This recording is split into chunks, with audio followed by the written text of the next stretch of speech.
एक ही शक्ति के हैं। वो कैसा है, कहां है, कैसे मिलता है, किसने देखा है? ये प्रश्नवाचक चिन्ह पूर्ण रूप से हटाने के लिए अवश्य सुनिए जगत गुरु तत्वदर्शी संत रामपाल जी महाराज के अमृत वचन, सर्व पवित्र धर्मों के पवित्र शास्त्रों के आधार पर। तब मार्कंडेय ऋषि ने कहा कि हे बेटी, हे बहन, हे माई, आप यहां किस उद्देश्य से आए हो? आप अपने वस्त्र पहनो।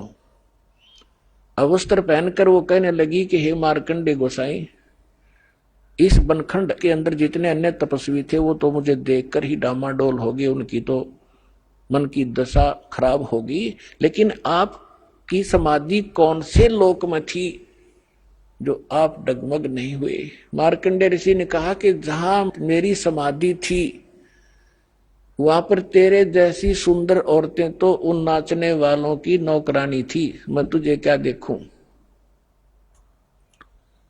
अब वो कहां समाधि लगाए बैठा था?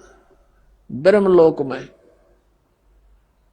पुण्यात्मा दास बहुत बार आपको बता चुका है, फिर भी बताते रहेंगे, क्योंकि प्रत्येक सत्संग में नए स्टूडेंट भी होते हैं। ये जितने भी लोक हैं, शिवलोक, विष्णुलोक, ब्रह्मा का लोक, ब्रह्मा जी का लोक, देवी का लोक, ब्रह्मलोक जिसमें काल की अलग व्यवस्था है, ब्रह्मलोक, या गणेश जी का लोक, ये सब एक रेस्टोरेंट टाइप है। इन्होंने वहां अपने प्रत्येक लोक में रेस्टोरेंट बना रखे हैं। जैसे हिसार में रेस्टोरेंट है, तो रोहतक में है, चंडीगढ़ में है, दिल्ली में जो रेस्टोरेंट है वो इनसे बहुत सुपीरियर हैं, अच्छे हैं। बम्बई में रेस्टोरेंट है तो उनके चार्जेस भी ज्यादा ही होते हैं और बकवाद भी ज्यादा ही होती है। इस प्रकार स्वर्ग लोक भी एक रेस्टोरेंट है। विष्णु जी के लोक में भी एक स्वर्ग है, कॉमन स्वर्ग भी है। तो जो सुविधाएं इन अन्य लोकों में है उनसे कई गुना ब्रह्मलोक के अंदर सुंदर औरतें, ये और क्या देखें समाधि में। अपने आत्मा अभी बालक हो आप इस सिद्धार्थ मार्ग में, जैसे आप बस स्टैंड पर बैठे हो और आधा घंटा बस आने में हो तो 3 बजे उठ कर देखोगे, नो खड़ा होकर कड़ाही कहां से आ गई, यू मन टेकने ना दे। और आप फिल्म देखने जाते हो 3 घंटे तक, 3 घंटे इन्हों नहीं पता लगा गई कि कहां कितने समय में चला गया। तो इस मन को बकवाद चाहिए, ना तो टेकने ना दे जीव ने। ये समाधि लगा कर बैठे नजर आते थे साधु और तपस्वी हमारे शरीर में। ये हमारा एक शरीर है, ये एक टीवी समझ लो, टेलीविजन, और इस टेलीविजन के अंदर चैनल लगे हुए हैं। जैसे मूल कमल में गणेश जी वाला चैनल है, और फिर आगे से 2 उंगल ऊपर रीढ़ की हड्डी जो है, बैकबोन, इसके अंदर की साइड में जहां ये नीचे गुदा के पास जाके अंड होता है, इसके अंदर की साइड में 2 उंगल ऊपर नीचे से गणेश जी का लोक चैनल है, कमल है। उससे ऊपर स्वाद चक्र है, सावित्री ब्रह्मा का के लोक का जो भी कार्यक्रम वहां हो रहा है इसमें देख सकते हैं हम। जैसे टीवी में आप जिस भी टीवी चैनल को ऑन करोगे और उसमें जहां का प्रोग्राम हो रहा होगा वो आप यहां बैठे देख सकते हैं। ऐसे फिर नाभि कमल में विष्णु और लक्ष्मी जी का, हृदय कमल में शिव और पार्वती का, कंठ कमल में दुर्गा वाला के लोक का इसमें देख सकते हैं। और सहस्रार कमल में फिर आप काल का देख सकते हैं, ब्रह्म का। तो ये क्या होता है कि ये जब समाधिस्थ होते हैं तो पूर्व संस्कारित होते हैं, जो डले ढो रहे हैं, साधना कर रहे हैं, भटक रहे हैं बेचारे, तो सतयुग त्रेता द्वापर में पुण्यात्माएं जन्म लेती हैं जिनकी स्वाभाविक समाधि लग जाती है। प्रत्येक आदमी की बहुत अच्छी साधना होती है, उनकी पिछले संस्कारवश उनके कमल भी थोड़े थोड़े खुले होते हैं। तो अभ्यास करने से कोई कमल खुल जाता है। जिस कमल में को वो देख रहा है और टेलीविजन की तरह काम कर रहा है, कहीं नाच हो रहे हैं, कहीं गाने हो रहे हैं, कहीं बाग बगीचे लहर फले फूले दिखाई देते हैं, और फिर आगे घूमता रहता। तो ऐसे ये मन यहाँ तो बैठा दिखा है, 10 वर्ष से बैठा है, इतने समय से बैठा है, और ऊपर वो देख रहा है, शहर से पट्टे कर रहा है। तो यहाँ इससे क्या होता है कि बैठने से भगवान के लिए बैठा है तो तप बन जाता है उतना उसका। और तप से राज मदमानम जन्म तीसरे शुक्र समानम, तपेश्वरी सो राजेश्वरी, राजेश्वरी सो नरकेश्वरी। तो ये मार्कंडेय ऋषि उस ब्रह्मलोक में बड़े रेस्टोरेंट में बम्बई वाले कौन सा स्टार बोले उसमें जा रहा था, और वो कह है कि वहां पर तेरे जैसी तो उन नाचने वालों की बंदी थी, नौकरानियां थी, तुझे क्या देखूं, तेरे से कोई और सुंदर है उसको भेज। तो उसने कहा उर्वशी ने कि मैं सबसे सुंदर मैं ही हूं और इंद्र की पटरानी हूं, सची मेरा नाम है,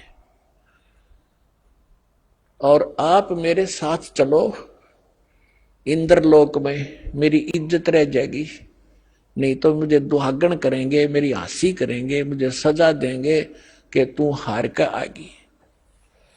तो मार्कंडेय ऋषि जैसा जिसने जो ज्ञान है, जैसे गीता अध्याय नंबर 4 के श्लोक नंबर 25 से लेकर 30 तक यही ज्ञान दिया है गीता के अंदर, कि कोई तो योग साधना करता है, कोई स्वाध्याय करता है, कोई देवताओं की पूजा करता है, कोई श्वास उश्वास की प्रक्रिया ही करके उसी को सफल मान रहा है, और सब अब अपनी साधना को उत्तम मान रहे हैं, पापनाशक जानते हैं। वास्तविक चौथे अध्याय के 32वें श्लोक में कहा कि इन यज्ञों की, धार्मिक अनुष्ठानों की विस्तार के साथ जानकारी सच्चिदानंद घन ब्रह्म की वाणी में है, परमात्मा स्वयं आकर बताता वही है वो तत्व ज्ञान, उसमें कंप्लीट है, संपूर्ण है विस्तार के साथ।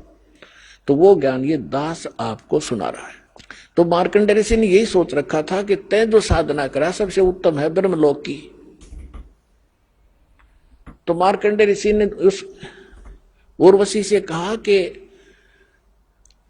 आप इंद्र की पटरानी है, 72 चतुर्युग तक इसका जीवन है, उसके बाद मरेगा, फिर तू क्या करेगी?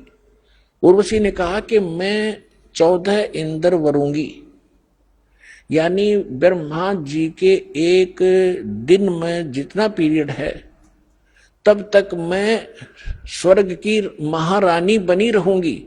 इंद्र मरता रहेगा, दूसरा आता रहेगा, वो मुझे पत्नी बनाता रहेगा, मेरा इतना समय है सुख का, स्वर्ग का।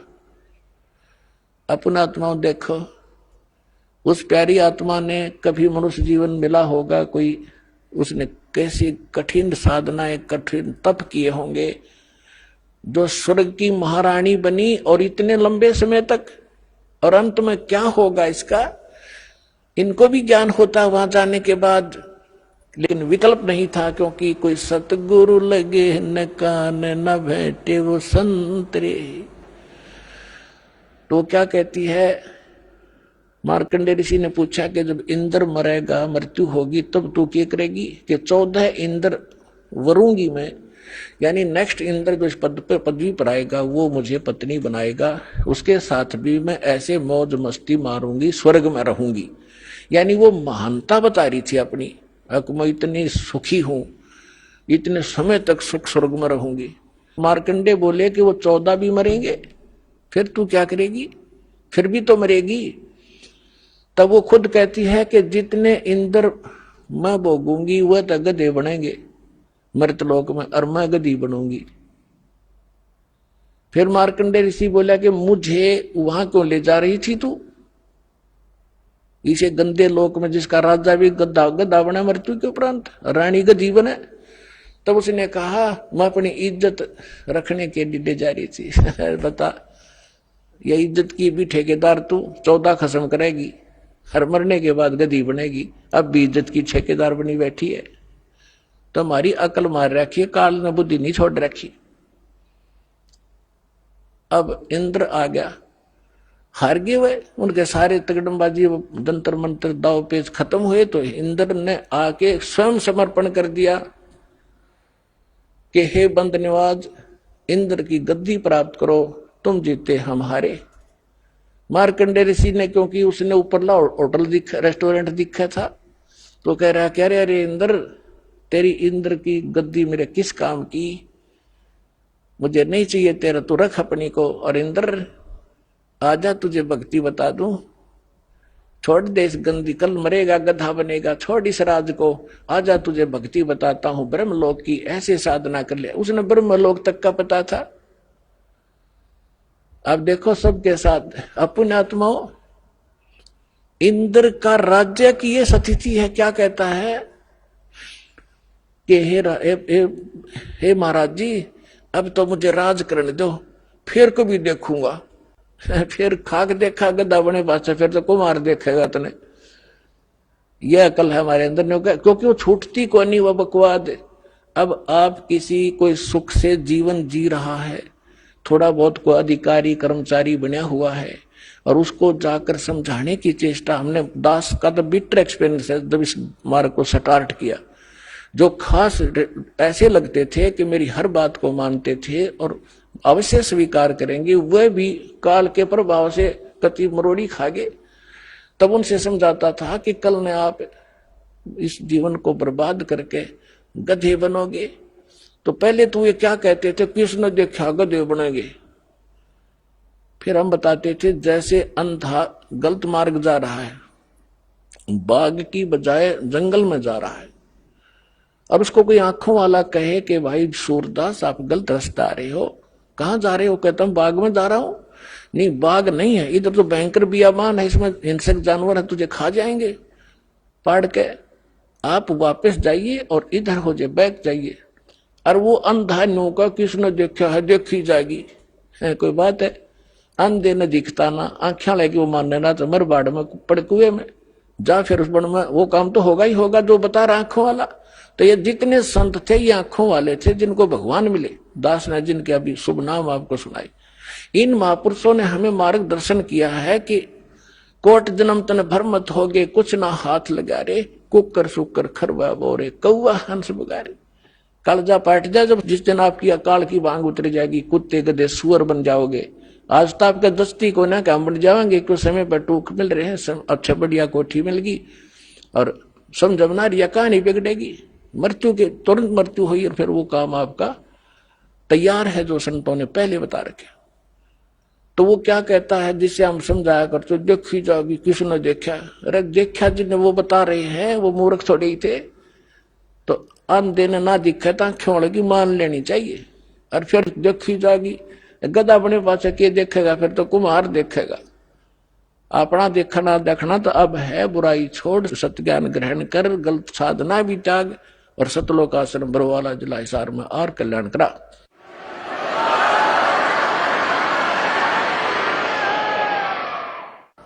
तो मार्कंडे ऋषि कहता है कि आजा, तेरे को ब्रह्मलोक में ले चलता हूं, ये साधना बताता हूं।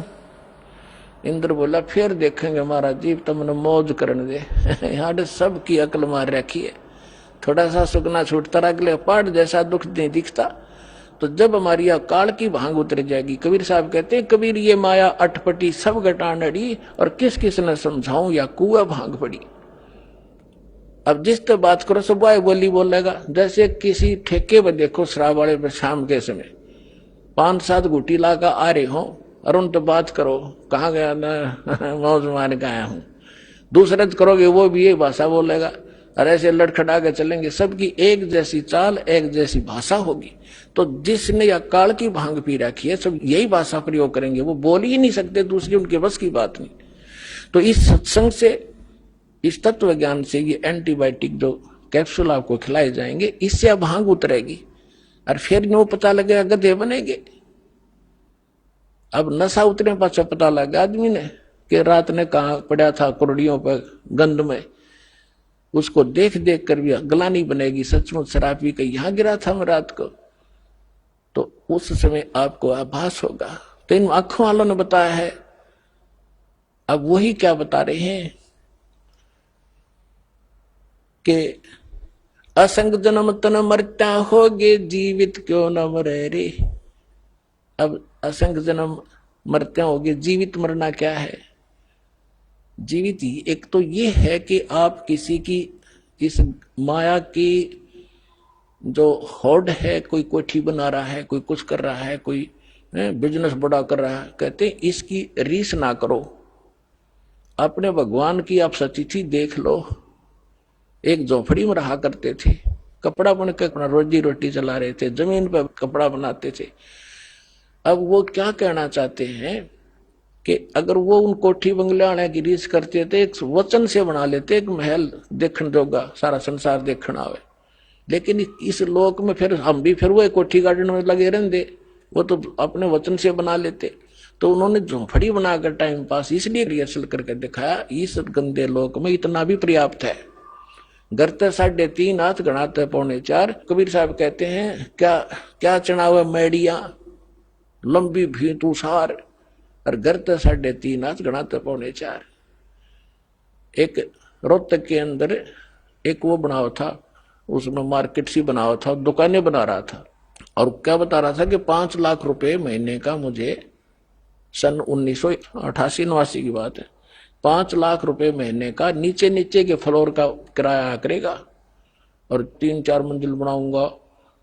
आज के तो मेरे ख्याल 50 लाख कह सकते हैं उनको। और वो बनाते बनाते उसका लेंटर डला था, और महीने की उनकी तनख्वाह दे रहा था, वो देकर तनख्वाह, जो नौकर लगे हुए थे वहां मजदूर सेवादार, उनको तनख्वाह देकर वो अपनी गिन रहे थे, और वो नहाने लग गया वहीं पर। गर्मियों का दिन था, टूटी चला गया, ना के तहमंद बांधा था भगत ने, और जब बलो डिग के गिर गया हार्ट अटैक हो गया, चाट ले उसको अठी ने। परमात्मा कहते कहाँ चढ़ावे मैडिया लंबी भी तुषार, घर ते 3.5 हाथ, गणाते 3.25। कहने का भाव ये है कि यहाँ इस ज्ञान से आपको पता चल, एक तो ये जीवित मरना है कि हमने लोगों की इन बकवादों की रीस नहीं करनी, नकल नहीं करनी, और दूसरा वास्तविक ये मरना है कि जैसे जिस कर्म को, जिस क्रियाओं को, जिस धन को, जिस घर को और जिस व्यवसाय को आप छोड़ के सत्संग में नहीं आना चाहते, ये सोच लेते हो कि वो हानि घनी हो जाएगी, या भूल लाग रही आपके, सत्संग मानते हैं और भगवान के लिए चलता आदमी, उसके तो सुख होया करे, और थोड़ी बहुत हानि भी होती है तो ना जाने के बिजली गिरनी थी, वह थोड़े में टलेगी, ये सत्कर मान लेना। तो जैसे वहां से चलते हैं तब चला जाएगा। नो सोच ले, जैसे एक नाइट सर्विस में जा रहा था भगत, नाइट सर्विस में गया था और वापस आना था उसने, कोई घना जरूरी काम था, इसलिए रात की सर्विस पकड़ी। वो नाइट सर्विस की बस एक्सीडेंट हो गया और वो मर गया, मृत्यु को प्राप्त हो गया। अब वह जल्दी भी गई, वो जरूरी काम भी रह गया। अब जैसे नो सोच ले यहां आने के लिए कि जैसे आज हमारी मृत्यु हो जाए, तो जिसके लिए हम सत्संग में भी नहीं आना चाहते वो भी गया, वो कतिये खत्म हो गया।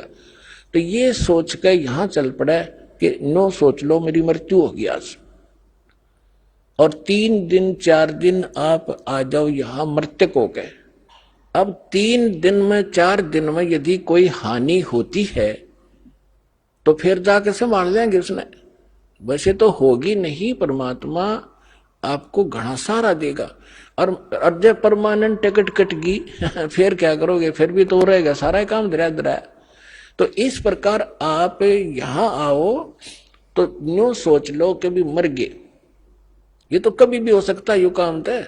और वो जिसके लिए आप भगवान से भी दूर होना चाहते हो और सत्संग भी सुनने की टाइम नहीं है, और कल को कोई उत्सुक होगी तो फिर क्या करोगे, फिर परमानेंट गए, फिर उन्हें कभी नहीं संभाल सकते, जिसके ऊपर आप भगवान से भी दूर हो रहे हो। तो यहां बताते हैं आप न सोच लो 3 दिन मर गए, 3 दिन के बाद क्यों बिगड़ेगा तो फिर संभाल लेंगे, अपना 2 महीने फालतू करके उसको फिर सेट कर देंगे, और परमात्मा साथ देगा आपको। ये विश्वास करना, आपको राहत थोड़े से दिन में दिखाई देगी। जैसे आपने आज कोई बीज बोया है, आम की गुठली, अब वो बोई है, सही बीज है, आपका प्रोसेस ठीक है उसको उपजाने का, तो उसका टाइम लगेगा थोड़ा अंकुर आने में। तो कबीर साहब कहते हैं धीरे धीरे रे मना, धीरे सब कुछ हो, मारी सींचे सोगड़ा, समय आई फड़ो। तो टाइम दो भगवान ने थोड़ा सा, और फिर देखना आपके पड़ोसी भी देखा करेंगे, इनके किया आ गया ऐसा कितना हो, इनके घर में धन है, कहां से बरकत हो रही है, ये काम भी करते ना दिखते, रोज सत्संग में खड़े रहते हैं। तो पुण्यात्मा ये समर्थ है। तो क्या बताते हैं कि असंग जन्म तन मरत्या हो गए, जीवित क्यों ना मरे रे, और दवा 10 दर मद महल मठ बोरे, बहुर ना दे धरे रे। अब आज तक हमने ये 10वां द्वार इस पर घाटा जोड़ रखा था। 10वां द्वार तो इस काल के ही लोक के अंदर है, इस काल के ही ब्रह्मंडों के अंदर है। अब हमने 12वें द्वार को पार करके सतलोक में जाना है। एक जम्मू के अंदर है रांजड़ी, कोई कबीरपंथी का है, उन्हें कक्का बेरानी, वो छाती कूटा करता, गर्मा द्वार, इस तो ऊपर कोई जानता ही नहीं। मैंने एक मेरे पास ही गर्मा द्वार तो ग्यारहवें द्वार का उसने पता भी नहीं वो है कहाँ, पर सुनाई बात से। और ये प्रैक्टिकल कार्य है, इसको जो इसका प्रैक्टिकल होगा वही समझ सकेगा। तो 11वां द्वार तो जैसे 21 ब्रह्मांड का आपको चित्र में दिखाया है, उसके बाद 7 संग ब्रह्मांड है इस अक्षर पुरुष के, 21 ब्रह्मांड है सर पुरुष के, और 7 संग ब्रह्मांड का क्षेत्र है अक्षर पुरुष का। सर पुरुष के अक्षेत्र से निकलकर जो अक्षर पुरुष के लोक में प्रवेश करते हैं वो एक द्वार है, वो 11वां द्वार है। और अक्षर पुरुष के लोक को पार करके परम अक्षर ब्रह्म सतपुरुष के सतलोक में जो प्रवेश करते हैं वो 12वां लोक है, 12वां द्वार है। उस द्वार को पार करके फिर सतलोक आता है। तो यहाँ गरीबदास जी कहते हैं कि असंग जन्म तन मरता होगे, जीवित क्यों नाम रह रे, और 12 मध्य महल मठ बोरे। वो महल, वो स्थान जहां जाने के बाद फिर जन्म नहीं होता, बहुर ना दे धरे रे। फिर क्या बताते हैं कि दोजक बहिष्ट सभी देखे राजपाट के रसिया, और 3 लोक से तिरपत नाही यो मन भोगी खसिया। अब जैसे कोई गांव का सरपंच बन जाता है तो उसमें संतोष नहीं है, नो सोचा चेयरमैन बनूं। चेयरमैन कई गांव के ऊपर होता है। चेयरमैन बनने के बाद वो अच्छी नमस्ते करणीय गणे हो जाए उसको, तो इन्होंने सोचा एमएलए बनूं। जब बात बने एमएलए बनने के बाद उसने न्यू चिंता बनाया है कि मैं मंत्री बनूं ताकि मैं वाह हो। और मंत्री बनने के बाद फिर उसकी ये टेंडेंसी बन जाती है कि भाई मुख्यमंत्री बनूं। जब बात बना, अभी प्राचीन ही हूं मैं। और मुख्यमंत्री बनने के बाद इन्होंने सोचा प्रधानमंत्री की पोस्ट मिला, जब जी साहब इतना मृत्यु हो जाए भाई गदा बना पावे। तो परमात्मा कहते कि दोजक भिष्ट सभी देखे राजपाट के रसिया, और 3 लोक भी दे देना इस मन पापी को। इसका संतोष नहीं है आपकी दुर्गति कराने के लिए। कहते 3 लोक से तिरपत नाही ये मन भोगी खसिया। फिर क्या बताते हैं, सतगुरु मिले तो इच्छा मेटे, पद मिल पदेश मना। सतगुरु मिले तो ये इच्छा मिटावे यहाँ की बकवादों की, इस गंदे लोक का शीशा सामने करके दर्पण दिखा देगा। सतगुरु मिले तो, सच्चा संत मिले तो इच्छा मिटे, और पद मिल पदे समाना। जैसे गीता अध्याय नंबर 15 के श्लोक नंबर 4 में कहा है कि तत्वदर्शी संत की प्राप्ति के उपरांत परमेश्वर के उस परम पद की खोज करनी चाहिए, जहां जाने के बाद साधक फिर लौट कर संसार में नहीं आते। अब ये सूक्ष्म वेद इस गीता और वेद और इनके ज्ञानों से भी परम गूढ़ ज्ञान है इसके अंदर। इसमें क्या बताया गरीबदास साहिब जी ने कि सतगुरु मिले तो इच्छा मिटे, और पद मिल पदे समाना। पद माने पद्धति, ये कोड वर्ड है संतों के। एक करेक्ट, एक्यूरेट और सही जो पद्धति मिलेगी, भक्ति की विधि मिलेगी, वो पद मिले। पद मिल पदे समाना। फिर कौन से पद में समा जाओगे, जहां जाने के बाद साधक फिर लौटकर कभी संसार में नहीं आते। सतगुरु मिले तो इच्छा मिटे, और फिर सतगुरु मिलेगा तो वो पद्धति भी सही बताएगा, और जिस पद्धति से फिर वो परम पद प्राप्त होगा, जहां जाने के बाद साधक फिर लौटकर कभी संसार में नहीं आते। सतगुरु मिले तो इच्छा मिटे, पद मिल पदे समाना, और चल हंसा उस लोक पठाऊं। गीता अध्याय नंबर 18 के श्लोक नंबर 62 में कहा कि अर्जुन तू सर्वभाव से उस परमेश्वर की शरण में जा, उसकी कृपा से तू परम शांति को और उस सनातन शाश्वत स्थान को, सनातन परम धाम को प्राप्त होगा, अमर धाम को प्राप्त होगा। सतगुरु मिले तो इच्छा मिटे, पद मिल पदे समाना, और चल हंसा उस लोक पठाऊं, जो आदि अमर स्थान है, जो शाश्वत स्थान है। फिर वहां क्या सुख है, 4 मुक्ति जा चंपी करती माया होरी दासी। जो यहाँ की 4थी मुक्ति है वो भी नाशवान है, लेकिन वहां तेरे चरणों में सदा सुख उससे भी अधिक पड़ा रहेगा। तेरे हाजिर नौकर की तरह खड़े रहेंगे ये सुख। 4 मुक्ति जा चंपी करती माया होरी दासी, दास गरीब अभय पद पर से वो मिले राम अविनाशी। परम अक्षर उत्तम पुरुषत्व अन्य परमात्मा इति उद्धारते, ये लोग तरम आविश्य विवर्ती अवैश्वर। कहते वो अविनाशी परमात्मा मिलेगा, और 4 मुक्ति तेरे चरणों में सदा पड़ी रहा करेंगी। तो वो साधना इस दास के पास है, उपलब्ध करो और अपना कल्याण कराओ। परम पिता परमात्मा पूर्ण ब्रह्म सारी सृष्टि के रचनहार कुल मालिक कबीर देव कबीर साहेब कबीर परमेश्वर जी की असीम रजा से आप पुण्यात्माओं को ये सत्संग सुनने का शुभ अवसर प्राप्त हुआ। सत्संग में आने से प्राणी को पता चलता है कि मानव शरीर का मूल उद्देश्य क्या है।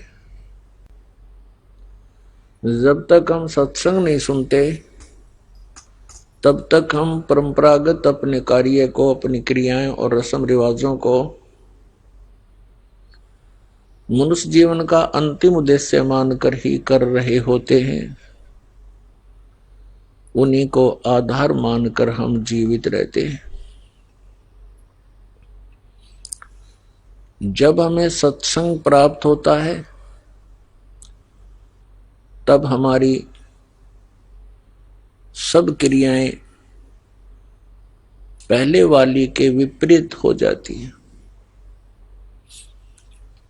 जिस कारण से भक्त और जगत का विरोध सदा से बना रहा। क्योंकि जो जगत क्रियाएं और परंपराओं का निर्वाह कर रहा है वो भक्ति के रास्ते में, मार्ग में बाधक होती हैं, और भक्त ने वो सब परंपराएं, सब क्रियाएं, सब व्यसन जिसको समाज बड़े शानो शौकत से प्रयोग करता है, जैसे गुटी लगानी, शराब पीना, तंबाकू, हुक्का। कई एक क्षेत्रों में तो हुक्के को एक विशेष आदर देते हैं कि जिस घर में हुक्का नहीं वो कैसा घर। कुछ एक क्षेत्रों में शराब को इतना महत्व दिया जाता है कि जिस अतिथि को शराब नहीं पिलाई तो उसकी कोई खातिरदारी नहीं हुई।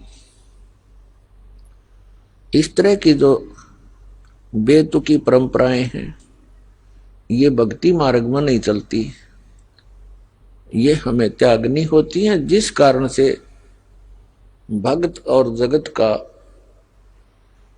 सदा से मतभेद रहा है और ये रहेगा।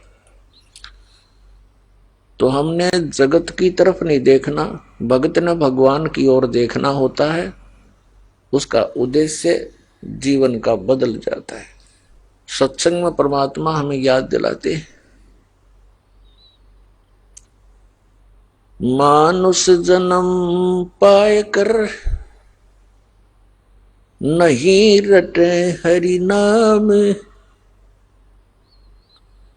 जैसे कुआं जल बिना बनवाया क्या काम। बंदे तू करे बंदगी जय चावे दीदार, अवसर मानुष जन्म का मिले न बारंबार। राम नाम रटते रहो जब तक घट में प्राण, कब हो तो दीन दयाल के बनक पड़ेगी कौन।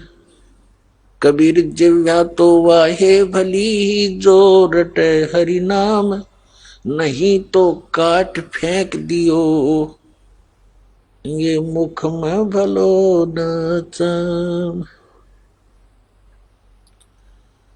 राम रटत कोड़ी भलो चू चू पड़े जो चाम, ये सुंदर शरीर किस काम का जा मुख नाही नाम।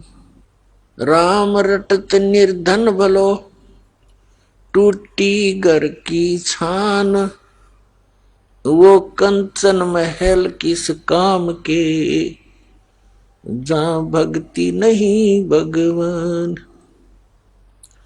पृथ्वीपति चकवे गए जिनके चक्र चलंत, रावण सरीखे कौन गिने ऐसे गए अनंत।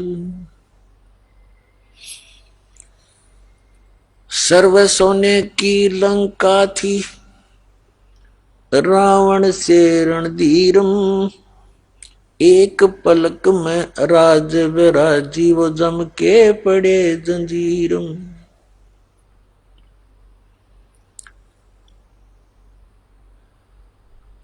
दुर्योधन से राजा होते संग इकोतर भाई, 11 अक्षौणी संग चले थी देही गीद न खाई।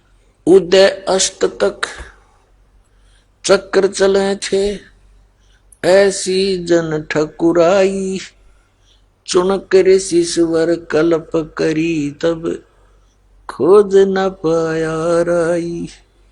काशीपुरी कबीरा होते ताही लखोरे भाई, केसो से बन जा रे जिसके 9 लख बलद आई। पुण्यात्माओं, जगत और भक्त में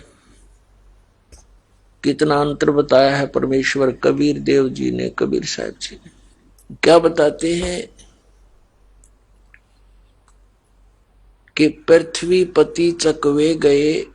चकवे माने जिनकी प्रभुता, जिनका शासन पूरी पृथ्वी के ऊपर हो, चक्रवर्ती राजा बोलते हैं। पृथ्वीपति चकवे गए जिनके चक्र चलंत, जिनका सब जगह हुक्म आदेश चला था। और रावण जैसे कौन गिने ऐसे गए अनंत। अब हम एक छोटी सी कोठी बना लेंगे, 1-2 लाख बैंक बैलेंस बना लेंगे, एक कोई कार ले लेंगे और सारा जीवन इस जुगाड़ में बर्बाद कर जाएंगे। और मृत्यु के बाद सत भक्ति ना करने से प्राणी फिर गधा बन जाता है, कुत्ते की योनि पाता है। ये नियम है इस संसार का, भगवान का। तो जो जीवन, इस मानव जीवन को केवल उसी संग्रह संचन में बर्बाद करके जो प्राणी चला गया, उसको क्या प्राप्त हुआ? 84 लाख योनियों का कष्ट, नरक, और थोड़ा बहुत जो पुण्य स्वाभाविक कोई बना होगा तो कुछ दिन स्वर्ग, और फिर वही कर्म फिर स्टार्ट हो जाता है, जन्म मृत्यु बनी रहती। फिर बताते हैं कि सर्व सोने की लंका थी, रावण से रणधीर पूरी सोने की लंका बना रखी थी, पूरे महल, जैसे हम गारा की ईंट बनाकर पकाते हैं, ऐसे उस रावण ने, भक्ति के चोर ने भक्ति भी की, लेकिन शास्त्र विरुद्ध की उसने।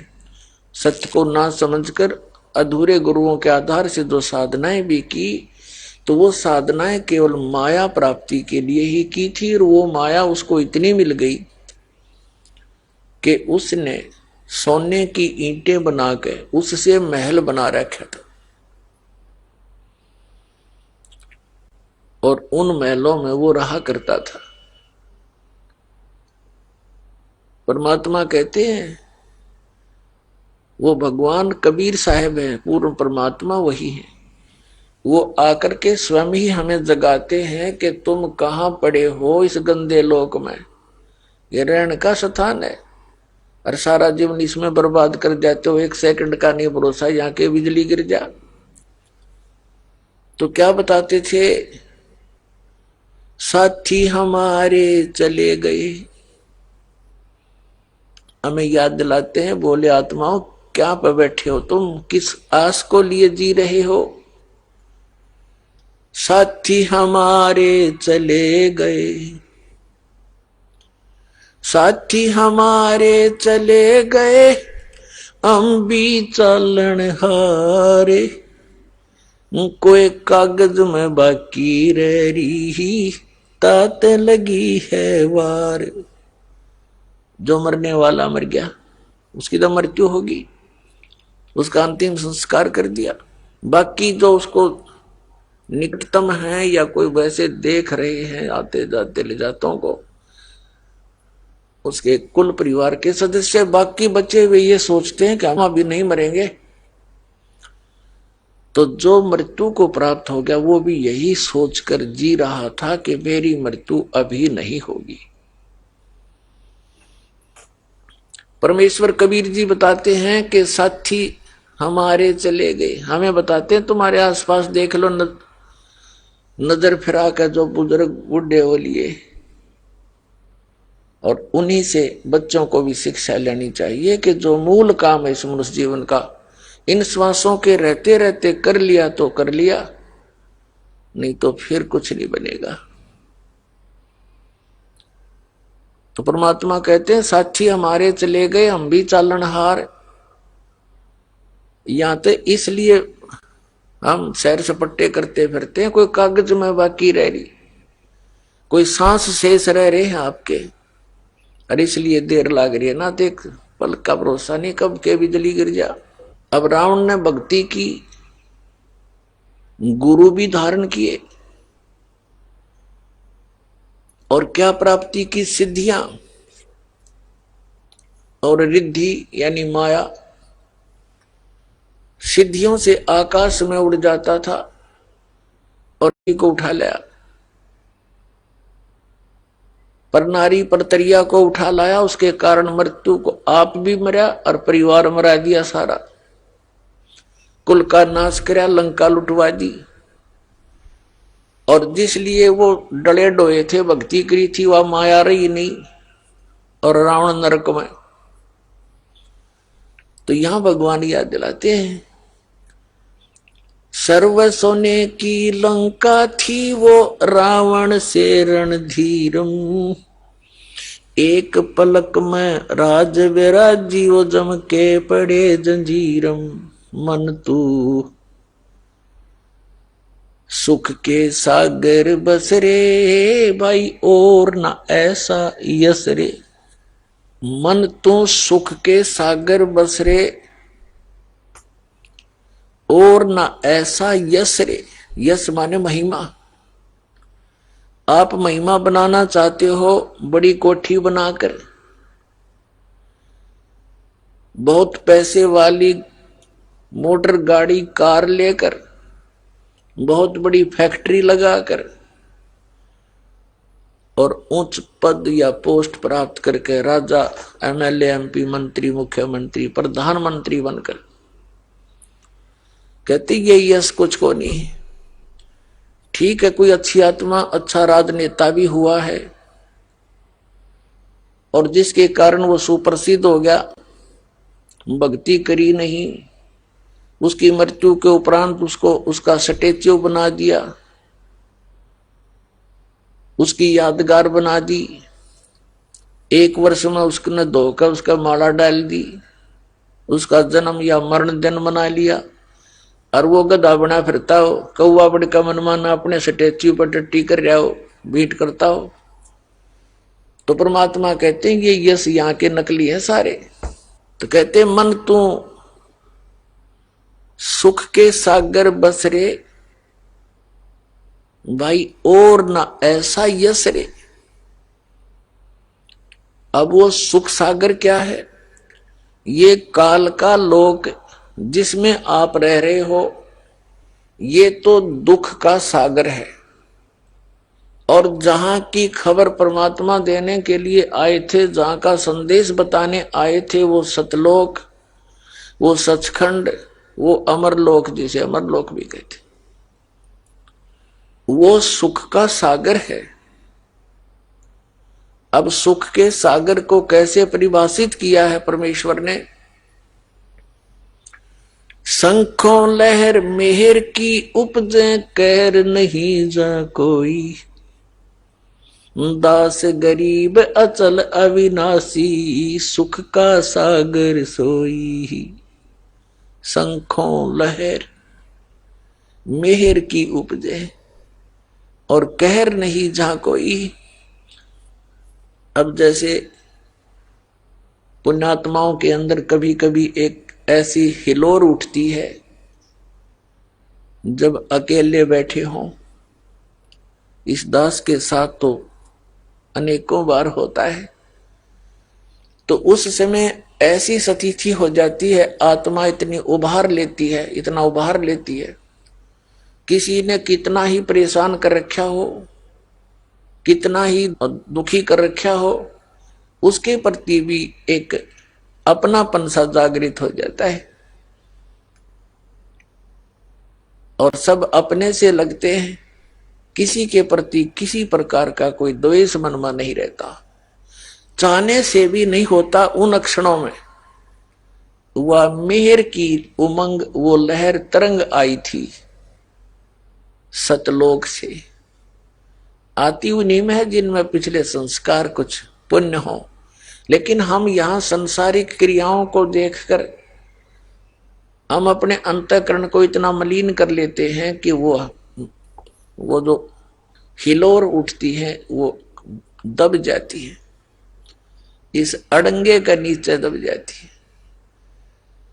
और फिर जब भक्ति प्रारंभ होती है, परमात्मा की मंत्र मिलते हैं, उसे अंतःकरण का मैल छट जाता है, हट जाता है। फिर तो सदा के लिए आत्मा उभर जाती है। लेकिन उस समय ऐसी स्थिति हो जाती है कि कोई भी पराया नजर नहीं आता, और जो ही वो समाप्त हो जाती है उसके बाद चाहकर भी कोशिश करें उस तरह रहने की तो भी नहीं रह सकता। मन में वही दोष विकार अवश्य घर कर जाते। तो परमात्मा कहते हैं जैसे यहां कैर टूटते हैं, बच्चों की स्कूल की बस जा रही थी और बहुत गहरी खाई में गिर गई, 40 बच्चे थे, सारे मर गए। कैर टूट गया उस परिवार पर जिसको आस लेकर वो जी रहे थे। भूकंप आ गया एक बार गुजरात में, लाखों लोग मर गए रात में।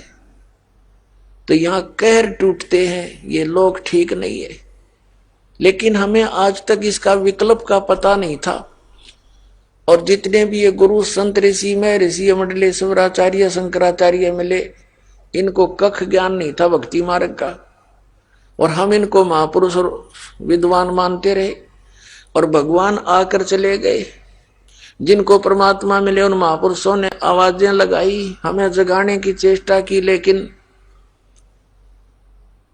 मिसगाइड करने वाले बहुसंख्या में थे और हैं, जिस कारण से हम मार खा गए। हम नहीं समझ पाए उस परमात्मा की उस अमरवाणी को, वो क्या बताना चाहते थे। और काल के दूतों ने सतलोक में जहां का संदेश भगवान खुद देकर गए थे कि वहां सतलोक के अंदर ऐसी ही सृष्टि है जैसी आप यहां पृथ्वी पर देख रहे हो। सभी नर और नारी, सभी सदा बाहर वहां वृक्ष हैं, वहां दिन रात नहीं है, वहां एक रस प्रकाश रहता है। वहां पर समय समय पर वर्षा होती है, अमृत के सरोवर भरे हैं, अमृत के वहां दूध और दहियों के सागर हैं, वो कभी खराब नहीं होते। वहां जरा और मरण नहीं है, बुढ़ापा नहीं है और मृत्यु नहीं है, कोई विकार नहीं, कोई राग नहीं, कोई द्वेष नहीं, क्योंकि किसी चीज का अभाव नहीं। तो इन नकली संतों ने जो सतलोक की महिमा गाते हैं, इनको कख नहीं पता। ये सतलोक में कहते हैं वहां प्रकाश ही प्रकाश है, चेतन ही चेतन है। और आत्मा जो मुक्त हो जाती है वो उस चेतन प्रकाश में ऐसे मिल जाती है जैसे बूंद समुद्र में। ये तो राधा स्वामी और धन धन सतगुरु सच्चा सौदा सिरसा वालों का ये मत है, और कबीर पंथियों का भी यही मत है। लेकिन एकादा चतुर जैसे यो मधु परमहंस जैसा जो जम्मू के अंदर कबीर पंथी कहलाता है, इसने चतुरता दिखा दी, थोड़ी सी अलग से बकवाद गढ़ दी। क्योंकि जब तक इंसान परमात्मा से परिचित नहीं होता उसका ज्ञान योग नहीं खुल सकता। कितनी बात बना ले, पुस्तका न पढ़ ले, इन पढ़ने से कुछ भी निष्कर्ष वो नहीं निकाल पाएगा। इसने क्या बता दिया कि पहले परमात्मा परम पुरुष गुप्त थे, फिर उन्होंने शब्द उच्चारण किया, एक प्रकाश हो गया सफेद रंग का, फिर उसमें खुद समा गए, वो प्रकाश फिर चेतन हो गया। तो वो प्रकाश जब चेतन हो गया तो वो अमरलोक बन गया, फिर सतपुरुष भी और वो प्रकाश सारा मिलाकर अमरलोक भी वही और सतपुरुष भी वही, अमर पुरुष जिसको कहते। और फिर उसको प्रकाश को ऐसे ऊपर को उछाला, वापस कण कण से बनकर वापस आ गए, वो प्रकाश में मिले नहीं, वह आत्मा बन गई। आप पे भगवान ने नहीं बनाई हुआ, और वो बूंद सी उस चेतन प्रकाश में घूमन लाएगी। और फिर सार नाम सार शब्द आदि नाम सत्य नाम, ये भी वो चेतन प्रकाश, वो अमर पुरुष जो प्रकाश का पुंज लोथड़ा बन गया, परमात्मा उस प्रकाश में समा गया, वो सारा कुछ वो बन गया। अमरलोक भी वही, अमर पुरुष भी वही, और सार शब्द और सार नाम और आदि नाम भी वही, वो प्रकाश का लोथड़ा। खाक देखा इन्होंने, वहां पर खाक जाना इन्होंने परमात्मा को मूर्ख बना रखा, भोली आत्माओं का जीवन नरक बना दिया। जबकि कबीर सागर के अंदर जब धर्मदास जी को परमात्मा सचखंड में लेकर गए, कबीर सागर ज्ञान प्रकाश बोध सागर में, और वही परमात्मा यहां आए हुए थे। खुद कबीर परमात्मा, कबीर जी स्वयं मालिक हैं, स्वयं अमर पुरुष हैं। वो यहां अपने नूर को हल्का करके आते हैं, अपने तेज को, अपने शरीर के नूर को। जब धर्मदास जी ऊपर गए, देखा वहां पर सभी भक्त हंस जो पहले वहां रहे थे या फिर यहां से मुक्त होकर गए थे, वो सभी आकर चारों तरफ से इकट्ठे हुए, एक दूसरे से सीने से लगाए, प्यार किया। और धर्मदास जी ने आंखों देखा, उनकी संवर्णन किया। उनके गले में सुंदर रत्नों की माला थी, उनके माथे गर्दन नाक कान का सारा प्यारा प्यारा वर्णन किया। नाचते गाते गए भगवान के दर्शनार्थ। आगे जाकर क्या देखा, अनंत कोट ब्रह्मांड के सिंहासन पर, अनंत कोट ब्रह्मांड के संचालक के सिंहासन पर वही महात्मा रूप में, जिंदा रूप में परमेश्वर नीचे आए थे कबीर जी, वही बैठे हैं उस सिंहासन के ऊपर। सिर पर मुकुट है, ऊपर छत्र है, और सिंहासन पर विराजमान है परमात्मा। तो वहां कहते धर्मदास को बड़ी लज्जा आई कि ये तो खुद भगवान थे, मैंने तो इनके साथ बहुत बदतमीजियां की। फिर वहां से ले आए, दर्शन करा के वापस दोबारा आकर देखा बाहर, तो ज्यों के तो वही परमात्मा सामने बैठे हैं। चरणों में गिर गया, रोने लग गया कि हे परमात्मा, आप तो स्वयं ही मालिक हो। हे परमेश्वर, आपका ऊपर मैंने नूर देखा, चेहरा नो का नो, सूरत ज्यों की तो सकल, लेकिन वहां परमात्मा कबीर जी के एक रोमकूप में करोड़ सूर्य मिला दे, करोड़ चंद्रमा, इतनी रोशनी। तब धर्मदास जी ने पूछा कि हे भगवान, आपने अपनी वो शोभा कैसे छुपा रखी है? तब परमेश्वर कबीर जी ने कहा कि धर्मदास, यदि मैं ज्यों का तो उसी शोभा में यहां आ जाऊं, उसे नूरी शरीर में, तो यहां के इस मालिक का इस काल का कलेजा फट जा। और तुम देख नहीं सकते क्योंकि चरम दृष्टि से वो देखा नहीं जा सकता, सबकी आंखें बंद हो जावे। इसलिए मैं अपने रूप को सरल करके आता हूं। ऋग्वेद मंडल नंबर 9 सूक्त नंबर 26 और 27 में यही स्पष्ट किया कि वो परमात्मा ऊपर तीसरे लोक में रहता है, तीसरे मुक्ति धाम के उस अमर लोक के तीसरे पृष्ठ पर रहता है। वहां भी 3 सतलोक की 3 पोर्शन है, 3 पार्ट बने हैं। फर्स्ट पार्ट में बाहर वाले क्षेत्र में बाग बगीचे, पहाड़, झरने, नदियां बह रही है, सरोवर भरे हैं, स्वच्छ अमृत जल के, दही और दूधों के सदाबहार वृक्ष से। उसके बाद फिर ये जैसे अपने नर और नारी करके पूरे गांव के गांव बसे हुए हैं। एक एक परिवार का बहुत बड़ा क्षेत्र है, बहुत बड़े पार्क हैं, बहुत सुंदर फलदार वृक्ष उनके आंगन में सदाबहार लगे रहते हैं, झूले डले हुए हैं, हर तरह की सुविधाएं वहां पर है। उसके बाद तीसरा जो पार्ट है सबसे ऊपर वाला, उसमें सतपुरुष रहते हैं। बहुत बड़ा गुम्बद है, बहुत बड़ा एक मंदिर नुमा महल है मालिक का। उसके बीच में सिंहासन है, सिंहासन पर परमेश्वर सतपुरुष कबीर जी विराजमान है। उनके एक रोमकूप में क्रोड़ सूर्य मिला दे क्रोड़ चंद्रमा, ऐसी उनका तेज है। आइए अब हम उन श्रद्धालुओं के अनुभव जानते हैं जो जगत गुरु तत्वदर्शी संत रामपाल जी महाराज जी से दीक्षा प्राप्त कर चुके हैं तथा उनके द्वारा बताए गए भक्ति मार्ग पर चल रहे हैं। नमस्कार सर। सत साहब जी। सर क्या नाम है आपका? मेरा नाम भगवान दास महेश्वरी। भगवान दास जी, आप कहाँ से आए हैं? मैं दिल्ली बलवीर विहार 86 से आया हूँ जी। सर संत रामपाल जी महाराज से नाम दीक्षा आपने कब ली? सर जी मैं गुरुजी संत रामपाल जी महाराज से नाम दीक्षा जुलाई 2013 में लिया जी। सर संत रामपाल जी महाराज से नाम दीक्षा लेने से पहले क्या आप कोई भक्ति साधना भी करते थे? नहीं, ये भक्ति साधना तो जो हिंदू रीति रिवाज के अनुसार जो होती हैं परंपराएं वही सब निभाता था। सर क्या कारण बना कि आप संत रामपाल जी महाराज की शरण में आए? ऐसा जी, जब मैं 20 साल का हुआ उस समय 20 साल के बाद मैं आर्मी ज्वाइन कर लिया जी। 20 साल आर्मी सिविल का सफर और 26 साल में फौज में रहा। लेकिन इस पीरियड में मेरे परमात्मा की तलाश थी और मैं सभी से पूछता था कि जी परमात्मा को पाने की विधि क्या है, तरीका क्या है, परमात्मा कैसे मिल सकता है। मंदिर के पुजारी के पास गया था, वो बोलते थे जी बैठ के भगवान को याद करो। चर्च में जाता तो बोले जी रब को याद करो, अल्लाह को याद करो। भाई ऐसा नहीं बोलते थे। भाई याद करें तो किस तरह से याद करें, कुछ बताएंगे आप?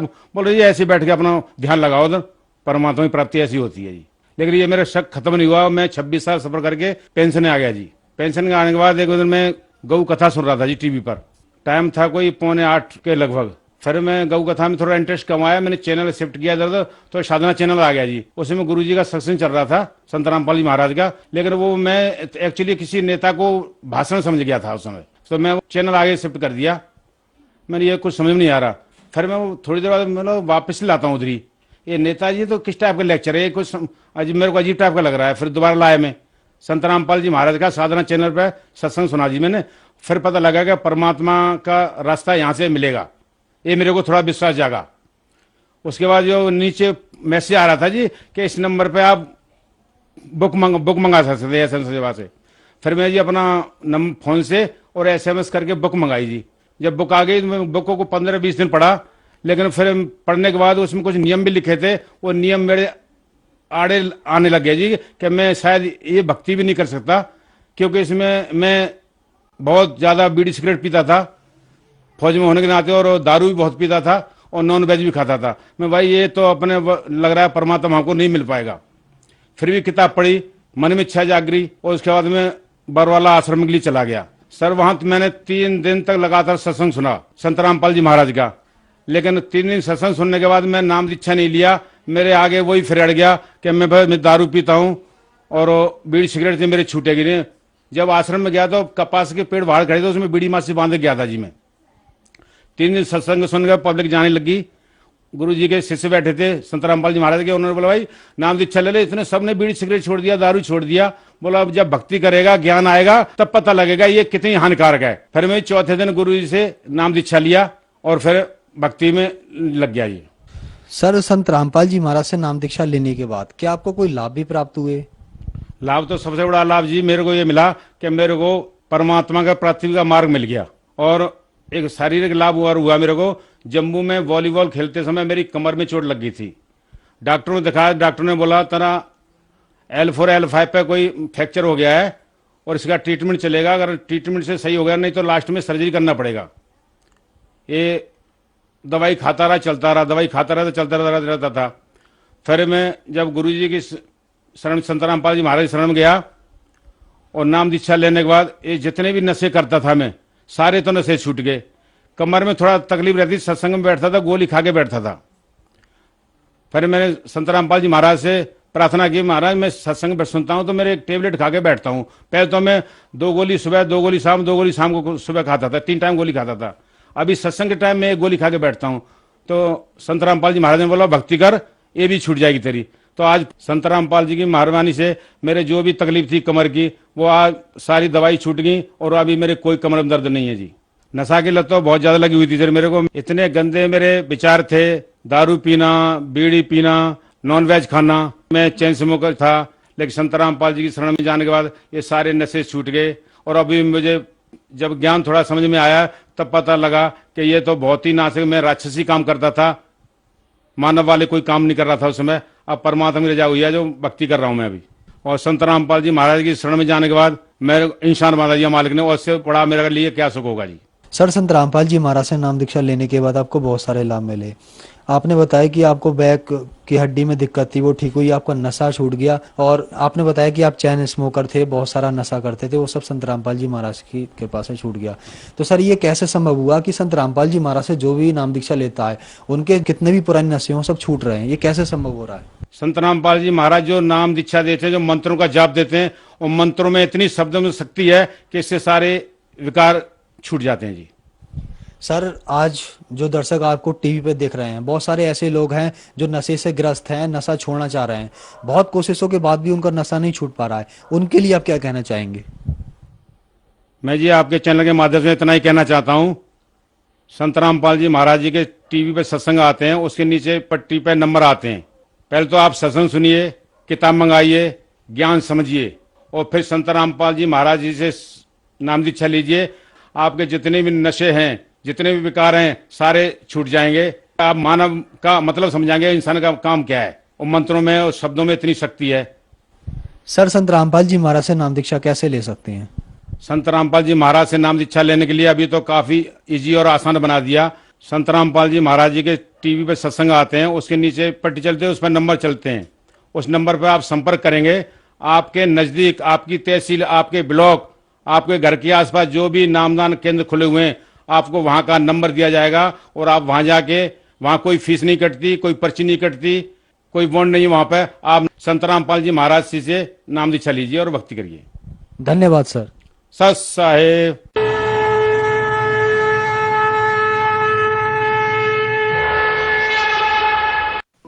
आप सुन रहे थे जगत गुरु तत्वदर्शी संत रामपाल जी महाराज के मंगल प्रवचन। अधिक जानकारी के लिए संपर्क करें